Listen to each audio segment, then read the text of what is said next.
This property was built in the mid-1800s as a pair of townhouses and converted in the 1970s into 8 flats. This flat is a one-bedroom flat of just under 400 square foot. When I first came in, I looked at the plans and thought the first part of the reconfiguration should be by blocking an entrance which was here to create an entrance hall that then led straight into the main living space. The first thing you notice when you walk into this apartment is the amazing ceiling height. The walls are over 3 metres tall and you have this amazing architectural feature of cornicing around the ceiling edge. The ceiling rose in the centre of this room I sourced locally. It's actually made in a factory within Norwich, the same city as this flat. To emphasise the height of the room, I then chose a large crystal chandelier which not only fits with the period but also emphasises the height of the ceiling.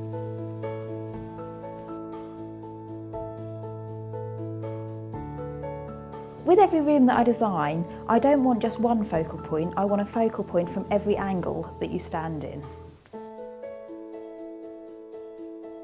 The first focal point in this room is the fireplace. On the chimney breast, I've used an Osborne & Little wallpaper that is both contemporary and also in keeping with the style of the property. I wanted the colour palette within the flat to be neutral but warm and homely. The paint on the walls is a neutral grey with warm undertones by Designers Guild, and that complements the wallpaper perfectly. As with any small space, mirrors are a really good trick. They not only reflect the light, but they open up the space too.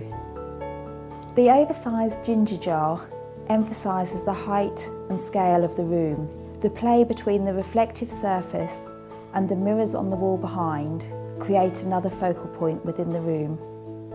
We're lucky to have the original shutters in this Georgian property, so rather than cover them up with long curtains, I've used Roman blinds at the windows so as not to enclose the space. When choosing furniture for this property, I wanted to select pieces that were both sympathetic to the architecture but with a contemporary twist.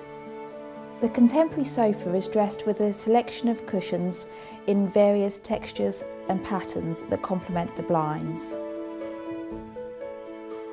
I selected the Phillips Stark dining chairs because not only does the shape lend itself to the architecture, but the transparency adds to the spacious feel of the room. By reconfiguring the entrance hall and removing the wall that separated the kitchen from the living room, that has now opened the kitchen up into the living space. By using the same cabinetry in the living space for storage as the kitchen units, that continues the flow of the design. I've put all of the appliances in the lower base units and then used the upper cupboards for storage.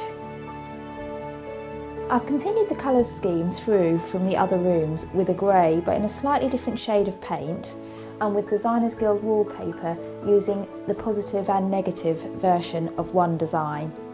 As with any compact space, it's really important to use every bit for storage. In here I've used mirrored doors because again that adds to the spacious feel.